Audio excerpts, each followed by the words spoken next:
Greetings to all. Today I am going to deliver a talk on trade cycle. In my presentation, I will focus on two major issues. My first point concerns with the features and phases of a trade cycle. Next, I will focus on the measures to control trade cycle. First of all, I would like to give you the general information about trade cycle. A trade cycle refers to fluctuations in economic activities, especially in employment, output and income, prices and profits, etc. It has been defined differently by different economists. According to Mitchell, trade cycles are of fluctuations in the economic activities of organized communities. According to Keynes, a trade cycle is composed of periods of good trade characterized by rising prices and low unemployment percentages, altering with periods of bad trade characterized by falling prices and high unemployment percentages. Now I would like to highlight the features of a trade cycle. The first feature of trade cycle is synchronic. When cyclical fluctuations start in one sector, it spreads to other sectors. In a trade cycle, the period of prosperity is followed by a period of depression. Hence, trade cycle is wave-like movement. Trade cycle is recurrent and rhythmic. Prosperity is followed by depression and vice versa. The trade cycle is cumulative and self-reinforcing. Each phase feeds on itself and creates further movement in the same direction. A trade cycle is unequal. The prosperity phase is slow and gradual, and the phase of depression is rapid. A trade cycle is not periodical. Some trade cycles last for 3 or 4 years, while others last for 6 or 8 or even more years. The impact of a trade cycle is differential. It affects different industries in different ways. Now we shift on to the last feature is a trade cycle is international in character. Through international trade, booms and depressions in one country are passed to other countries. Let me elaborate further on the phase of a trade cycle. Generally, a trade cycle is composed of four phases: prosperity, recession, depression, and recovery. Now, I would like to give you an outline of each phases of trade cycle. The first phase of trade cycle is prosperity. It is a state of affairs in which real income and employment are high. There are no idle resources. There is no wastage of materials. There is rise in wages, prices, profits and interest. Demand for bank loans increases.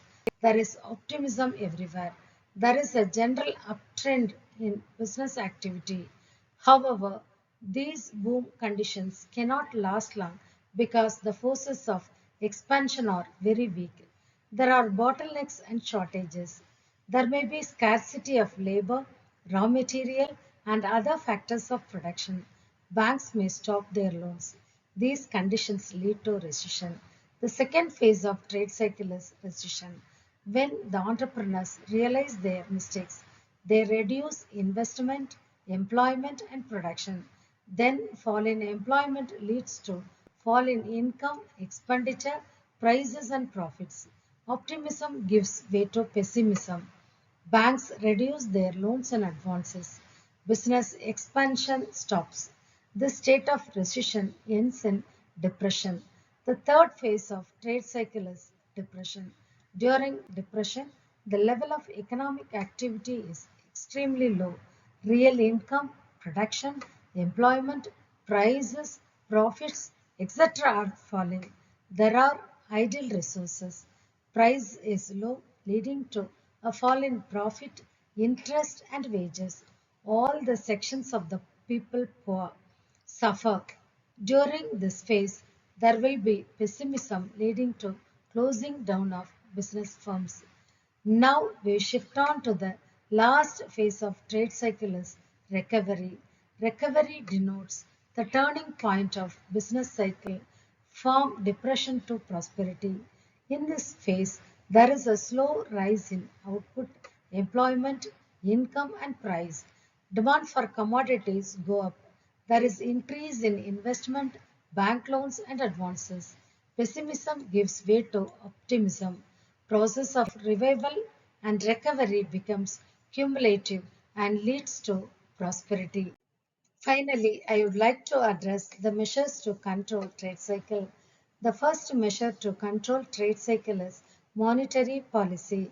Some economists advocated the monetary measures to control trade cycles. The central bank can practice the monetary measures to control trade cycles. The central bank uses both quantitative and qualitative measures to control credit. During the terms of inflation, it can increase the bank rate and it leads to higher interest rates in the money market. Thus, expansion is checked. It can also sell its securities for public. As a result, the excessive purchasing power of the people reduces. It can also increase cash reserve ratio to reduce the credit creation of commercial banks. In the same way, during the period of depression, the central bank can reduce the bank rate to stimulate investment. It can purchase securities from bank and public to increase the credit creation of banks and the purchasing power of the people. Cash reserve ratio to be kept by the commercial banks is lowered, enabling them to give more credit. As a result, money and credit are increased. Due to these measures, the economy can take an upward movement. Now I will focus on the next measure to control trade cycle is fiscal measures. Keynes advocates fiscal measures to control trade cycles. Budgetary measures, taxation, public expenditure, and public debt should be used to control trade cycles. During the period of depression, the government should increase its expenditure and increase aggregate demand. The government should increase the expenditure by deficit budgeting. The government spends large sums of money on public works like roads, projects, etc., and consequently, employment will be increased. This will arrest the fall of price of goods and unemployment in those industries. This can mitigate suffering and revival will start. During the period of prosperity or inflation, public expenditure should be reduced. Taxation and public borrowing should be increased. The government adopt surplus budgets. All these measures can reduce the income of the people, leading to fall in aggregate demand. This can arrest the expansion of business.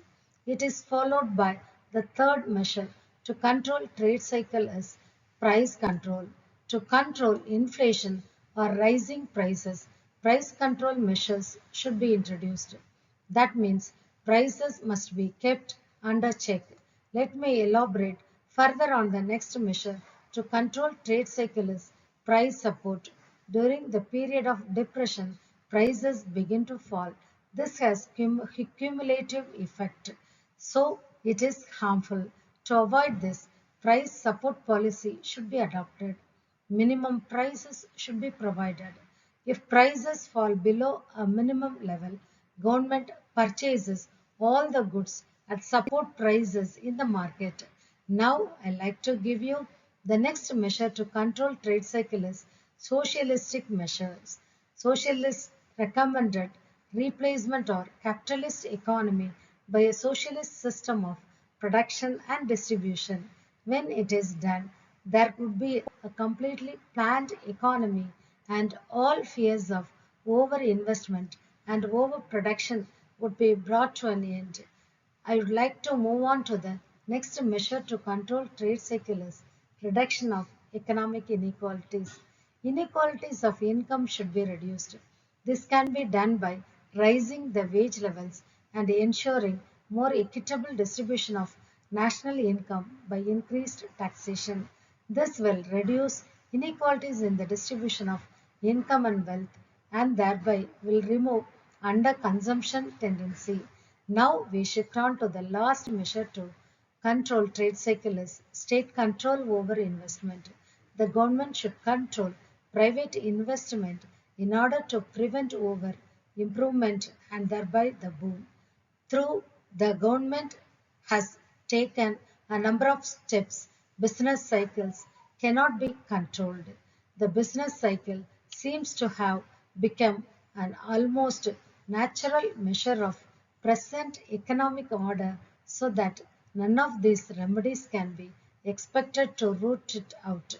However, to get desirable results, both monetary and fiscal policies should be combined and implemented effectively. I hope you understand the topic related to the features and phases of a trade cycle and measures to control trade cycle. Thank you.